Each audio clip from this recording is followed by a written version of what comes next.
Okay, it's the top of the hour, so I think we should go ahead and get started. Hello, everyone, and welcome to another session of the Virtual Global Spine Conference.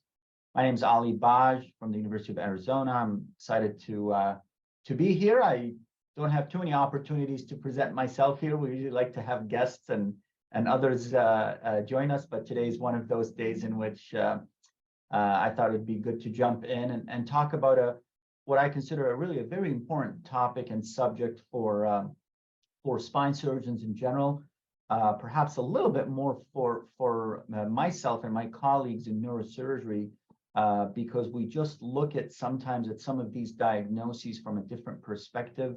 And I'd like to highlight the spinal deformity component of what otherwise are sometimes neurosurgical conditions, if that makes sense.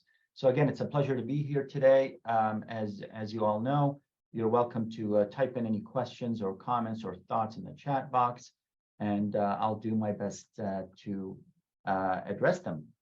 So I would like to acknowledge, first of all, really the phenomenal team I work with, but in particular, in this case, Dr. Esteban Caseño, one of our research fellows, who helped me put together these slides. Now, as many of you know, I like to summarize things typically in one slide. I usually show it in the beginning or in the end. But this is the one slide summary. I call it the one slide summary of this whole talk, and really this is the main point here. With syndromic scoliosis, it's a little bit different than your traditional, more common idiopathic scoliosis. And really, in several ways, these are the four more important ones. Number one, the rate of curve progression tends to be a little bit more unpredictable. They don't necessarily follow the same patterns of curve magnitude growth as for example, with the idiopathic scoliosis. Number two, the bracing tends not to be as helpful. They still may be prescribed in certain situations, but typically because the pathophysiology is a little bit different than the idiopathics, bracing tends not to be very effective. Number three, especially with in syndromes or in diagnoses in which there is neurology involved, spinal cord lesions, or what we call intraspinal anomalies, it's very important to realize that technically there will be different approaches in terms of the degree of correction, the type of correction, and that is a very important point technically that differentiates these from idiopathic scoliosis. And finally, if you do encounter one of these deformities that's related to an intraspinal anomaly, whether it's a split cord or more commonly a CHIARI or a tethered cord, the classic teaching is that if the patient is symptomatic, it's best to treat the neurological condition or the neurosurgical condition and then correct the deformity. So we will talk about that as the slides go, as the talk goes. But again, this is the take-home message of this talk. So what I'm going to do, and I believe some of you may have seen this before, I'm going to start off with a set of questions. And you don't have to answer now. You can if you want in the chat box, but you can hold on to your answer because we're going to tackle these at the end of the lecture. Okay. So here's the first question. 18-year-old female presents with back pain, no radicular symptoms, no myelopathy. The x-rays show a 25-degree thoracic dextroscoliosis. What is the best next step? Is it surgery? Is it bracing? Is it MRI? Or is it close observation and follow-up with primary care doctor? So that's the first question. Again, we're going to come back to these, but you can just kind of, if you want, especially for our trainees and students, maybe write your answer somewhere and see if this talk or this short presentation helps or changes your opinion. Here is question number 2. A 12-year-old premenarchal girl presents with uneven shoulders. She's neurologically intact, no limb deformities. Scoliosis x-rays this time show a 45-degree thoracic dextroscoliosis. What is the best next step? Is it surgery? Again, bracing, close observation, or MRI? So a little bit of a different situation. We will come back to this one as well. This is question number 3. A 6-year-old boy presents with symptomatic tethered cord syndrome. It's a primary tethered cord.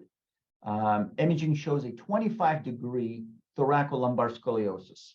What should we do for this young boy? He's 6 years old. He has tethered cord. He's symptomatic. The options are surgery for the tethered cord, simultaneous surgery for both the tethered cord and scoliosis, or is it safe to perform surgery for the scoliosis? That's question number 3. And here is the last one. Significant or near perfect scoliosis correction is most easily achieved in which of the following conditions? AIS, neuromuscular scoliosis, or syndromic scoliosis? And we'll come back to this last question at the end.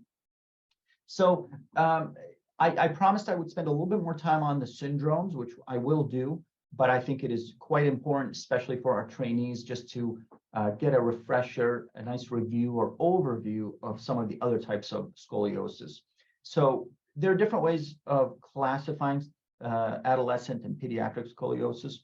Certainly one way is to classify them by either congenital, neuromuscular, syndromic, which we'll spend a little bit more time on today, or AIS. Now, just 1 or 2 quick slides on congenital scoliosis. These typically tend to be present at birth, and this is a very popular diagram here. It's usually a failure of formation or segmentation. You have hemivertebrae. So really the most common type is a hemivertebrae. If you hear hemivertebrae, that's usually, of course, a congenital anomaly. What's important for many of us clinicians is to recognize that patients who have or who present with a vertebrae, even though they may be asymptomatic, you have to do a complete workup, including renal and cardiac ultrasounds, to ensure that there are no other lesions. If a patient does have a cardiac lesion or a renal lesion, those subset of patients tend to have a higher rate of progression. And that's the take-home point here, is that you can have an isolated congenital scoliosis, or it can be associated with, say, a cardiac lesion. If it is, you have to keep a closer eye on that deformity.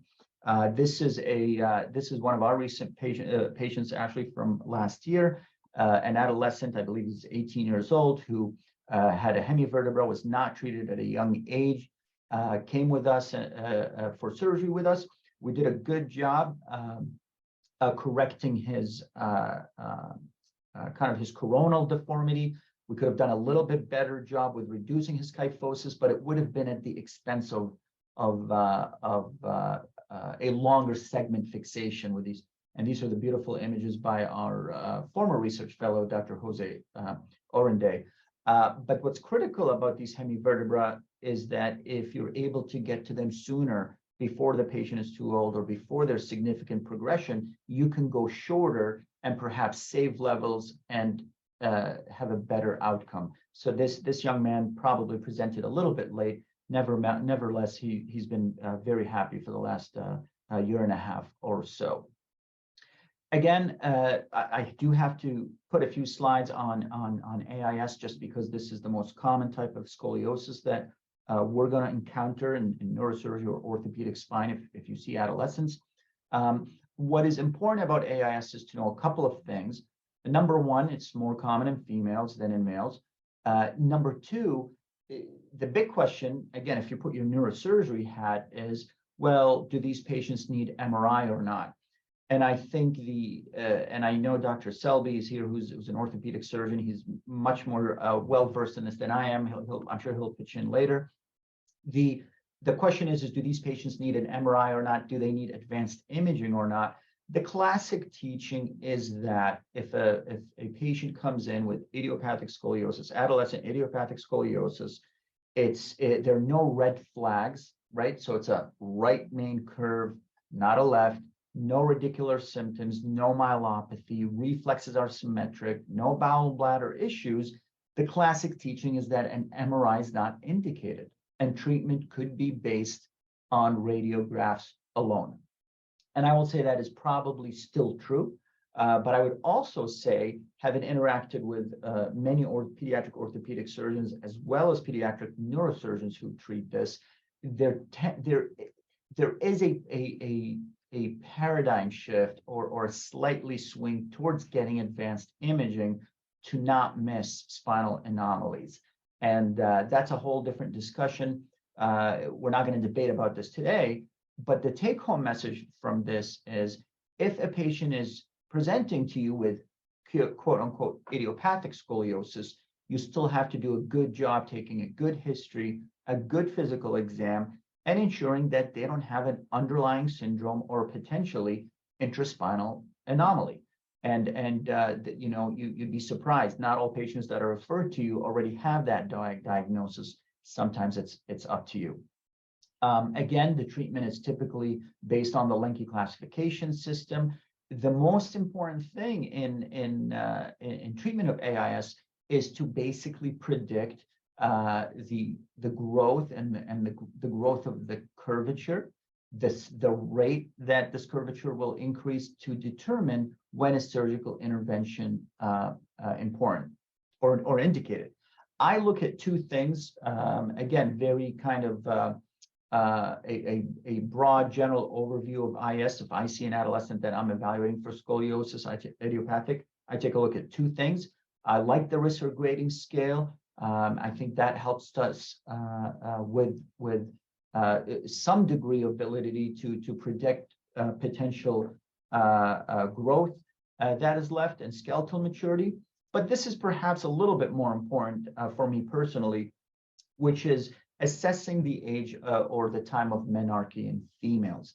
If a 12-year-old girl is presenting and she has not had her started her menstrual cycle and she has a scoliosis, you know that 12 to 18 months before the onset of the cycle or menarche, you know that has a peak growth velocity. That's the time where the curvature is going to potentially take a very steep rise. So there's a big difference between say a 14-year-old who's 2 years after menarche versus say an 11 or 12-year-old who didn't start yet. There's a big difference in the curvature potential for increase in the curvature. So that is very important to take a good history and know where that patient lies in this graph.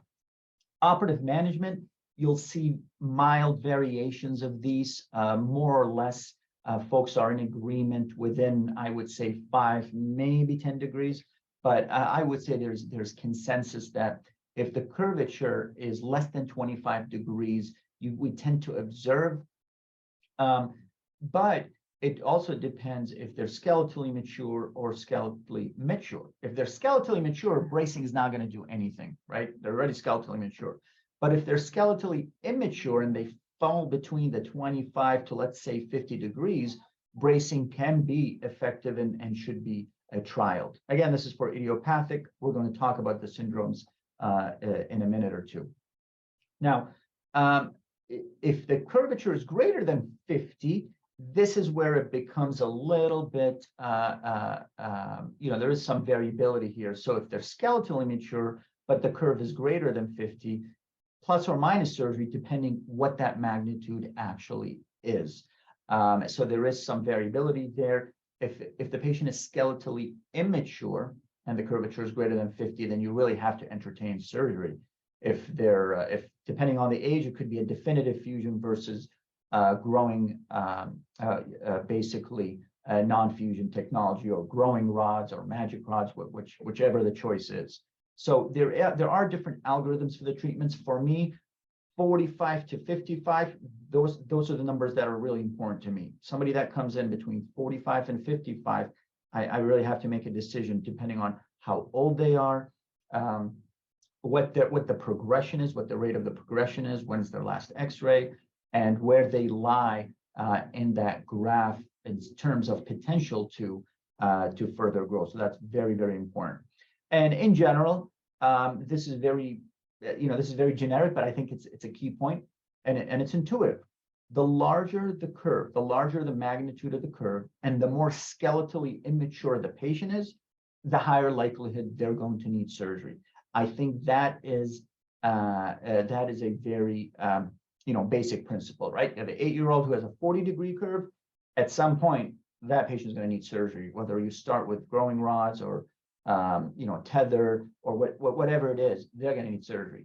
But if you're 18 or 19 or 20 and you're coming in with a 30-degree curve, well, you're not going to have surgery, I don't think, right? We're going to watch you. So the age as far and the magnitude of the curve are two very important points. And I see here somebody said that surgery for a Cobb over 43 in China. I don't know if that's true or not, but the point is yes, there is some degree of variability depending on the patient, on the surgeon experience. But I would say 45 to 55 is something that needs to be looked at closely. Dr. Bennett, who's joining us today, a great colleague and an excellent pediatric orthopedic surgeon at Phoenix Children's right next door. He's saying recently started getting a hand bone age with initial visit and 2 view standing supine, which is absolutely excellent. And yes, there are ways to further fine tune that equation, which is what's the growth potential, what's the true skeletal maturity. In fact, some researchers are looking into biomarkers to better predict that. So those are all excellent points.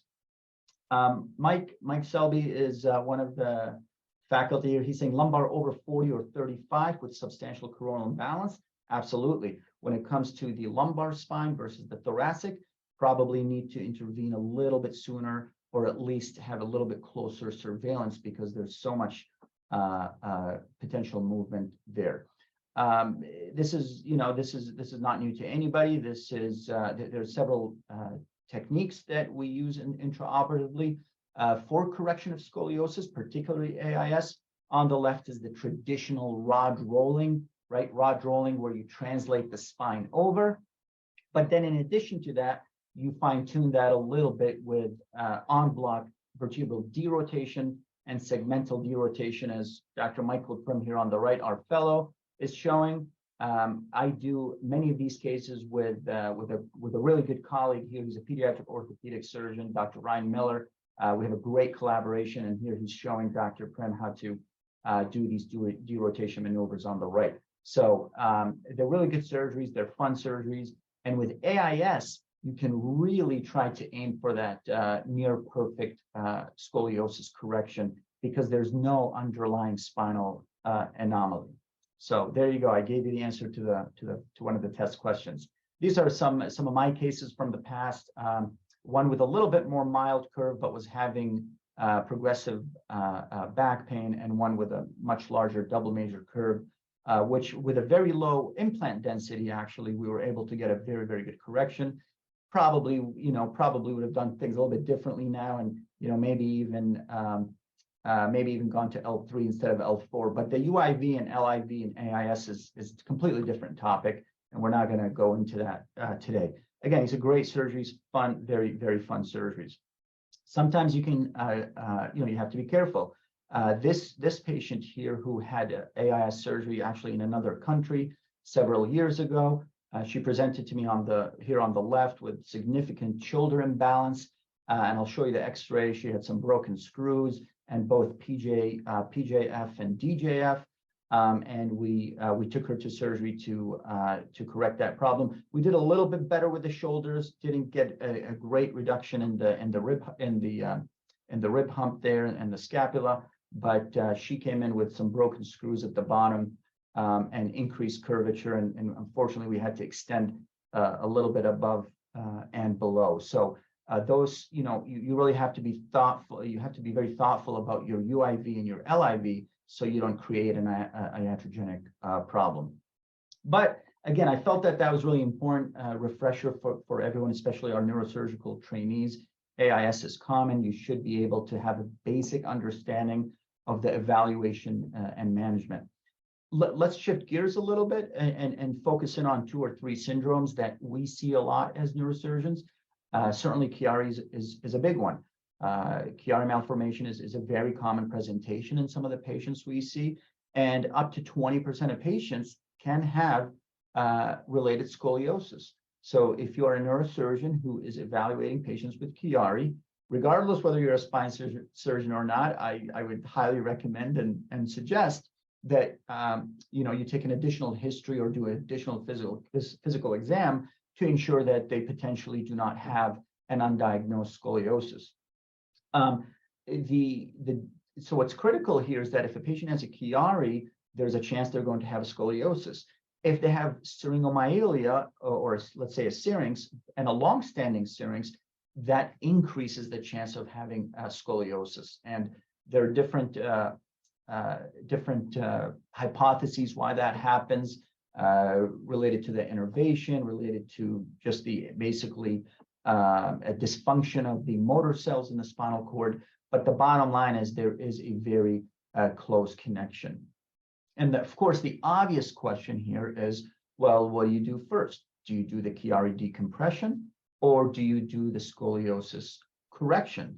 I think you probably already know the answer to this. The most common and acceptable practice is to decompress the posterior fossa first. So do the CHIARI surgery and then observe the patient and see what happens to the syringomyelia and what happens to the scoliosis. Now, there is some literature that suggests if a patient is asymptomatic, patient comes in, they have scoliosis, you need to correct it, and then you get an MRI for whatever reason, and the radiologist says, oh, well, there is a CHIARI1 malformation. Well, what do you do then? I'm pretty sure you're still going to get a neurology or neurosurgical evaluation if you're an orthopedic surgeon, but there is evidence that in completely asymptomatic patients, there is really no difference. It is not unsafe, let's put it this way, to correct the scoliosis. So, but that's something that is definitely a point of contention. In young patients, and I think this is really important, this comes up a lot because families ask this, well, hey, my child has both a CHIARI malformation, a syrinx, as well as a scoliosis. Is it true that the scoliosis is going to get better with just the decompression? Well, it depends. There are several factors that are important here. But again, it all goes back to 2 things: the age of the patient and the magnitude of the curve. So if the patient is quite young, let's say less than 10 years, and the Cobb angle is already over 40 degrees, boy, that's going to be really, really hard. But if the Cobb angle is less than 40, again, this is based on some literature, let's say it's a Cobb angle of 20, and you do a decompression of the CHIARI decompression, there is a chance that scoliosis may either stabilize or improve. And that's what I meant earlier when I said there's a little bit of unpredictability. There's a little bit of variability when it comes to the rate of progression of syndromic scoliosis. But the standard of care for symptomatic patients with CHIARIs or syringomyelia is to do the posterior fossa decompression first. And of course, if you have a patient with a 60-degree, let's say, thoracic scoliosis, you still need to do the decompression, but that's not going to probably improve a 60-degree curve. So you need to make sure you have a good communication with the family and they understand that. This is one of my patients from a few years ago. This is a patient who actually had a CHIARI. He also had craniovertebral junction malformation. He needed occipital cervical fusion first and a decompression. I did this with my pediatric neurosurgery colleague. We waited, I believe, 6 months, if I'm not mistaken, right? Maybe even a little bit more. And there really was, after the OC fusion and decompression, there was really no significant improvement in the magnitude of the thoracic curve. It was around 70 degrees anyways. So we went ahead and then did a stage 2 thoracic scoliosis correction with, I would say, very acceptable results for this type of curvature, both in the coronal plane and just as importantly, in the sagittal plane. And just to mention this, because this is related to patients with CHIARIs, this is a very fresh case, actually, just from yesterday. So I'm glad that we're able to do this and get this right on the slide today. This is a 20-year-old female with worsening back pain, progressive scoliosis, and bladder dysfunction. Here's her initial, here's her x-ray showing she has a 52-degree curve. So again, she's skeletally mature, she's 20. She doesn't really have a known diagnosis otherwise or another syndrome. But again, the bladder dysfunction kind of raises some flags, right? Okay, if this is AIS, you should not be having bladder dysfunction. And lo and behold, we obtain an MRI and it does show a tethered cord. Patient undergoes cord detethering surgery. We wait about 2.5 months and then bring her back for the scoliosis correction. I don't have standing films. Again, this was literally just done yesterday, but we were very happy with the results. My intention and my goal was not to really obtain a complete correction, again, just because of the neuromonitoring issues, but she did very well, and I think we just did it very slowly under constant neuromonitoring. Again, this case, myself, Dr. Miller, who's a pediatric orthopedic surgeon, as well as our fellow, Dr. Michael Prim. Excellent result, and hopefully the patient will do well. So that's CHIARI. Shifting gears real quick, somebody in the chat box can type in what they see here. What's the diagnosis? Anybody? What do you guys think what do you guys think this young boy had? This is a picture from the internet. Yeah, NF, right? This is NF. This is the neurofibromatosis, and NF is something that is it's a very challenging diagnosis, of course, for patients and their families, but also for neurosurgeons, for spine surgeons, because these are some of the most challenging types of scolioses: rapid growth, rapid progression, very poor bony anatomy, poor bone density. These are really, really, really hard. And I'm also going to touch on another syndrome on the right side here. Does anybody want to venture to guess what that picture is showing? I don't think any of the neurosurgeons will know this. This is an orthopedic diagnosis. What's the diagnosis in that picture on the right? I'll give you a hint. Look at the scapula. Anybody?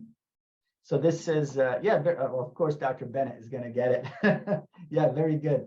So this is a Klippel-Feil syndrome with an associated Sprengeler's deformity. Sprengeler's deformity, where the scapula is actually fused to the cervical spine, and so that's one of the hallmark manifestations that's associated with Klippel-Feil syndrome. But let's talk about NF1 first. NF is a challenging condition. It's a challenging condition for the patients, especially if they have multiple neurofibromas that are associated with their plexus, their cervical plexus, their lumbar plexus, intradural.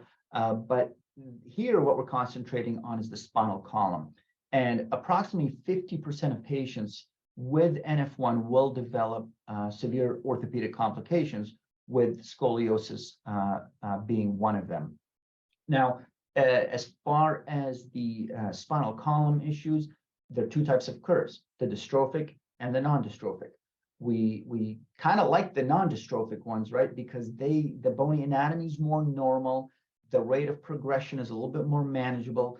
They almost behave like AIS, pseudo-normal anatomy and pathophysiology. But unfortunately, most of the cases we see are the dystrophic ones. Those are the ones with terrible anatomy, poor bone quality, and really, really difficult to treat. And the more dystrophic and more severe the spinal column is, the higher the risk of progression. And this is a great board's questions for really for neurosurgeons, but I would imagine for orthopedic surgeons as well. I'm sure you guys get this too, which is some of the spinal column manifestations of NF1. I think I have a slide on this later, but for the neurosurgeons, these are the patients that have really bad dural ectasias and vertebral body scalloping. which has a very unique anatomy. Yeah, there's a borrowed picture from the internet. So that is a common manifestation, or that is a common association with NF1. Now, why is NF1 difficult? Well, again, a lot of times there are intradural and extradural tumors that complicate matters. The dura is very, very friable with a high rate of potential for CSF leak. And again, the bony anatomy is just not great at all. So you try to avoid operating on these patients, but sometimes there's just no choice. Especially the dystrophic curves, they come in with just very significant deformity. So you have to understand what you're treating, if it's tumor, if it's the kyphosis, or if it's other things like a chest wall or rib pathology. What you need to know about this is that it's really tough. There's no way around it. The perioperative complication rate is quite high. High risk for revision surgery, and I'll show you one in a minute. Post-op neurological deficits are a little bit higher than AIS. You have to be very careful in surgery. The spinal cord just does not tolerate much in terms of shortening or lengthening, and of course the dural tear issues. So this is actually a patient that came to me again. This was more than a couple of years ago actually. Came in, had growing rods. He was 13 at the time, but really developed PJF with cervical thoracic junction kyphosis, and we kind of went back and forth. They had a few opinions, but basically we ended up deciding to take their growing rods out. They had some areas of non-union, so we just extended all the way up to the occiput for about 1 year, and then took the occipital plate out. So the final construct actually stopped at the high cervical, but I did what's called a long instrumentation short fusion. So the occipital plate came out, and he did very well for a couple of years, and then came back actually with more pseudos at the top and needed another revision surgery. And I talked to the surgeon who did the revision surgery, and he said, we couldn't get any more bony purchase than you did. There was just literally no anatomy there. So they put tons of biologic, put the kid in halo. But it's just a very, very tough disease. Again, he did well initially, and he continues to do well, but these are just very treacherous syndromes and very difficult to treat from a scoliosis perspective. Those are patients I would definitely recommend sending to tertiary centers that have a lot of experience with these, because they don't behave like your AIS patients. And finally, switching over to Klippel-Feil. So KFS or Klippel-Feil is also a syndrome that is related to scoliosis, or scoliosis related to it. We see, as neurosurgeons, we see these patients because often they come with cervical or high cervical abnormalities. They come with fused cervical vertebrae, cervical stenosis, spinal cord compression, and then if you do a full evaluation, many of them, in addition to having cervical pathology, they also have thoracolumbar scoliosis. So scoliosis is the most common manifestation with the Klippel-Feil. It's again, you see both cervical as well as thoracolumbar. This is just one case. This was a 12-year-old who, again, so she saw one of my partners who did an occipital cervical decompression and fusion because she had high cervical abnormalities, and then they let her recuperate from that. And then I believe a year later or so, she came to see me for the thoracolumbar curvature. This was a tough case. I'll be honest with you. Obviously, to get a perfect correction, you would need to do probably a VCR, because she had almost like a bar on CT. She had multiple vertebral bodies just completely ankylosed. But in talking to the family and doing what we thought was safest for her, we just decided to do some Pontes above and below the fused segments and achieved a pretty reasonable clinical correction, which we were very happy about. And she did great for several years after that. So was very, very happy with that decision. And then this is another case where it's also a Klippel-Feil case where this patient had multiple decompressions in the high thoracic spine that we decided to leave alone, but she had a progression of her severe lumbar curve. And again, we ended up probably doing a partial correction, but more importantly, stabilization of that. She was extremely happy, and get an opportunity to take a picture and put it on social media with permission, of course. So those are really, really grateful patients. They're very happy. They're very grateful that you helped them. So let's go back to the questions, and then we'll do some summary slides here. This is where you get to put in your answer, and let's see what you all think. So the first question was, 18-year-old female presents with back pain, no radiculopathy, no myelopathy, scoliosis show, x-rays show 25-degree, let's say main thoracic. What's the next best step? What does everybody think? Surgery, brace, MRI, or close follow-up with PCP? And yeah, I think we're seeing the answers here. Yeah, this is really D, right? This is a close-up. This is just close-up observation and really follow-up with the primary care. 18-year-old skeletally mature, 25-degree curve. There's really no role for bracing there. And because there's no radicular symptoms or no myelopathy, it makes a syndrome less likely or an intraspinal anomaly less likely. Now, if we were worried about some type of syndromic etiology of the scoliosis, we may follow up with x-rays or further investigate it. But this is really an adolescent idiopathic scoliosis. So I agree with that. The answer here is D. Let's go on to this next one, which is a 12-year-old premenarchal girl presents with uneven shoulders. She's neurologically intact, no limb deformities, and now she has a 45-degree curve, right? 45-degree curve. So I'm sure we're going to have some variability here. What would everybody do? Surgery, brace, and re-image, MRI, or close observation and follow-up with PCP. So 12-year-old with premenarchal with 45-degree curve. B, microperitoneum B, brace and re-image in 6 months. Yeah, a couple of B's here. Would anybody do surgery? 45 degrees on a 12-year-old? Yeah, it can be a little bit subjective, right? Because you also have to take into account, well, what was the curvature a year ago or 6 months ago? If there was a very rapid increase in the curvature from 6 months ago till now, boy, that may change things, right? That may be surgical. But if this is the first time this patient is seeing me, this is literally the first time, we don't have prior x-rays for whatever reason, I probably would, let me see, what did I do here? I probably would brace, again, because she's still skeletally immature, and I would re-image in 6 months. And I'm worried that she most likely will need an operation, but I would like to give her a chance and get one more data point, one more set of x-ray. And I'm very glad that Dr. Bennett agrees with me, because I think a lot of people can feel differently about this. Again, the caveat here is that if this patient had, 6 months ago, she had x-rays and it was only 25 degrees, kind of the cat is out of the bag at that point. But if it's one snapshot, one data point, I probably would give her one more chance with close follow-up. Here's question number 3. 6-year-old boy has symptomatic tethered cord. Imaging shows a 25-degree thoracolumbar scoliosis. What's the next best step? Surgery for the tethered cord, simultaneous surgery, or surgery for scoliosis correction?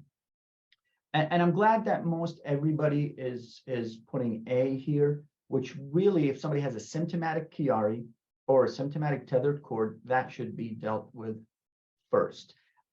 There are some who would say that it's safe to do a simultaneous surgery, right? You correct the tethered cord or the CHIARI and you do scoliosis correction at the same time.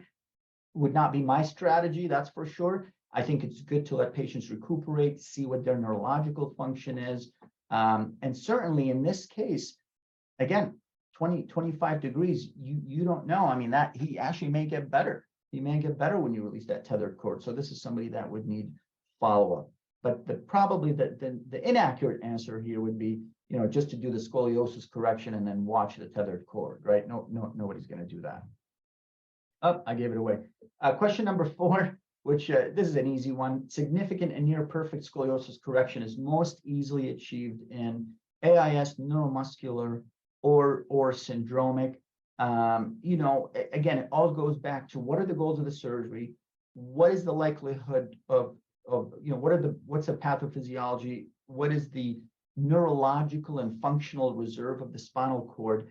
And here the answer is going to be AIS, right? These are the expert surgeons who show you these beautiful x-rays before and after. And that's just because there's less risk to the spinal cord with the traction. As you derotate the spine, you pull on the spinal cord, you cause, you know, stretching, and those patients will tolerate it. Whereas the neuromuscular is actually a completely different category, but the point is, it's the AIS is the ones that you're going to get good reduction with. The syndromic scoliosis, you can get lucky. We certainly got lucky in our case from yesterday, but the point is, you want to have that higher level of, you know, you always want to be careful, but you always have to have in the back of your mind, okay, I'm going to be really careful here. I'm not going to get too greedy and keep a close eye on the neuromonitoring with the syndromic scoliosis or with patients who have a spinal anomaly or underlying neurological deficits. So again, as promised, this was the first slide, and we're going to make this our last slide. A one-slide summary of syndromic scoliosis. Number one, the rate of progression is unpredictable. They just do not necessarily follow the same pattern with AIS. Number two, bracing is not helpful. It's not necessarily wrong to prescribe it, but you have to make sure that the parents are aware and the patients are aware that it's unlikely really to change the natural course of what's going to happen to the spinal column. The biomechanics are different. The pathophysiology is different. Partial correction is acceptable and in fact recommended in patients with spinal anomalies, underlying spinal cord lesions or syrinx to avoid neurological injury. And again, as a standard or as an academic answer, you have to treat a symptomatic CHIARI or a symptomatic tethered cord before you undergo a major correction surgery. So those are just 3 or 4 general points on syndromic scoliosis. I hope everyone enjoyed this rather brief but general review of scoliosis. Hopefully, especially our neurosurgical colleagues, and you know, this is basics for our orthopedic colleagues, but for us neurosurgeons, we really have to intentionally learn it and go out of our way to make sure we know it so we treat our patients well. Does anybody have any questions? Thank you so much for the, really appreciate the feedback and the engagement of our colleagues. Perfect. So what we'll do, again, thanks everyone for joining us today. Next week, I have the honor and privilege of saying that next week, we will not have a session. There are only about 3 times per year, I think 3 times per year, where we don't have a virtual global spine conference on a Thursday, and that's Thanksgiving, Christmas, and New Year. So next week, there will not be a session due to our Thanksgiving holiday here in the US. So thank you to our international colleagues for humoring us and allowing us to celebrate, and we will see everybody the week after. So have a great evening, everyone, and thanks for tuning in.